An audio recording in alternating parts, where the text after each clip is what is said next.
There you have it, the ins and outs of having sex for the first time. That's gross, isn't it? Top of the list is don't rush. The key is to wait until you're ready.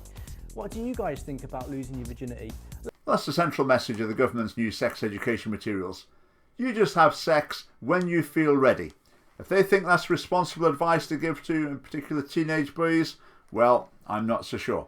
But the school's message is have sex, that's fine by us. Although the parents in Scotland would take a different view.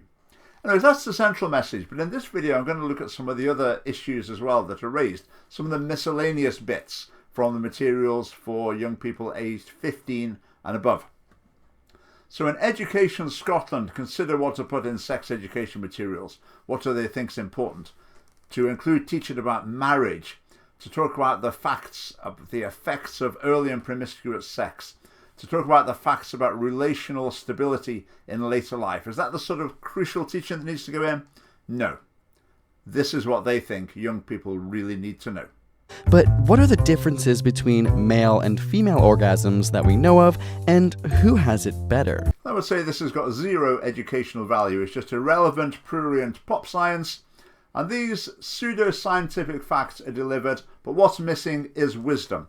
And when it comes to sex and sexuality and relationships, wisdom is the most important thing. And the wisdom embodied in traditions across civilizations through the millennia are vital, and in particular in our society, the Judeo-Christian values underpinning our own culture, again, are of the utmost importance, and that's the sort of thing that children should be being introduced to, not this sort of junk. Orgasms might have less to do with gender and more to do with the types of sex you're having. For example, a study of single Americans aged 21 to 26 found that while straight and gay men's rate of orgasm is similar, the rate of orgasm for women varies significantly by sexual orientation. Lesbians have around 12% more orgasms than straight women during sex, with 25% of gay women saying they climaxed with every sexual experience, and almost half saying they climaxed over 75% of the time. I'll have what they're having. That sounds to me like an encouragement to experiment with lesbian sex. Now, of course, at that point, people say, oh, don't be so silly. People are born that way. People are not going to experiment just because it's suggested to them. But no.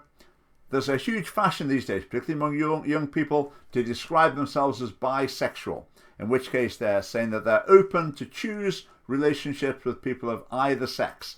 And this is leading them towards, in this case, lesbian relationships. Right, next we've got advice about how to stay safe on a night out. And it says there, bottom left, carry a condom. The only way to protect yourself against sexually transmitted infections and unwanted pregnancy. Now, I see what they're getting at. I just can't think of any other way of avoiding sexually transmitted infections and pregnancy on a night out. I just cannot think of anything apart from condoms. So the assumption is all young people live in a world of wild, drunken debauchery. So some boy who is going to sit in the lesson listening to that, he'll be thinking, right, I'm going to the chess club tonight and I'm going to go to McDonald's with some mates after them and then go home. Better remember a condom. It's the only way to be safe.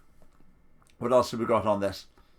If you're drunk, you may lack the capacity to consent to sex. This means that any sexual contact may be unlawful. Okay, fair enough.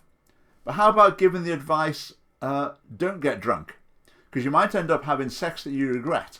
But oh no, they didn't say that. They say get drunk, that's absolutely fine, go ahead, we're not here to spoil your fun, we're not judgmental. But be ready to accuse someone of rape if you think they took advantage of you while you were in a drunken state, even though it's probably quite hard to remember exactly what happened because you were drunk. Right, next issue we're going to look at, prostitution. Right, paying for sex, and there was the materials for the Scottish Government. They do make some valid points about this, but it's all very much from the feminist slant. The issue is about bad men exploiting vulnerable women, and that is indeed often the case. But not always. Sometimes women make a free choice to enter into prostitution, and in their course of their work, they harm men and their families through their activities. But in this little clip, there is an ex-prostitute talking, and some of what she says is pretty good. But then she ends with this, talking about men who pay for sex. There is something pathetic in that. There's something in that reduces the worth of their masculinity in my eyes, because they have no confidence in it. The reality is real men don't pay. Real men don't pay because they know that they don't need to. So apparently real men don't need to pay for sex because they can get it without paying. So a guy seducing lots of girls and having sex with them, he's a real man. An unattractive guy unable to persuade any girl to have sex with him, well, he's not a real man. So according to this woman, masculinity seems to equal ability to get girls to have sex with you. That's wrong on so many levels. But you've got to imagine here, people from Education Scotland, the NHS, dozens and dozens of teachers throughout Scotland, watching this video, looking at it in the sex education materials, and they just can't see a problem. The lack of critical thinking in Scottish education is unbelievable. So HIV and AIDS, the message coming through is very much it can be controlled effectively with drugs. No mention of new strains, issues about resistance. And so really playing down the health problems involved with HIV.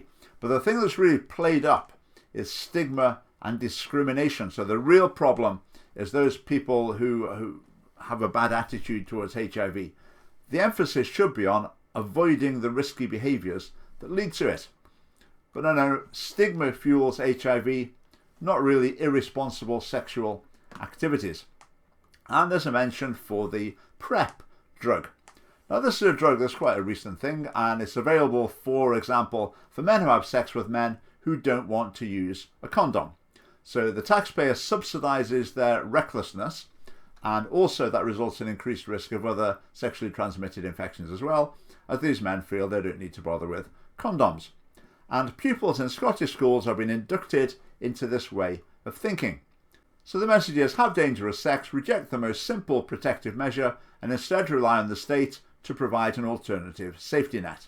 Are you happy with schools being used to present a distorted view of sex and relationships like this? If you're not, you need to support the Scottish Family Party. And the best way you can do that is by joining the party right now via the link in the description. Thanks for watching.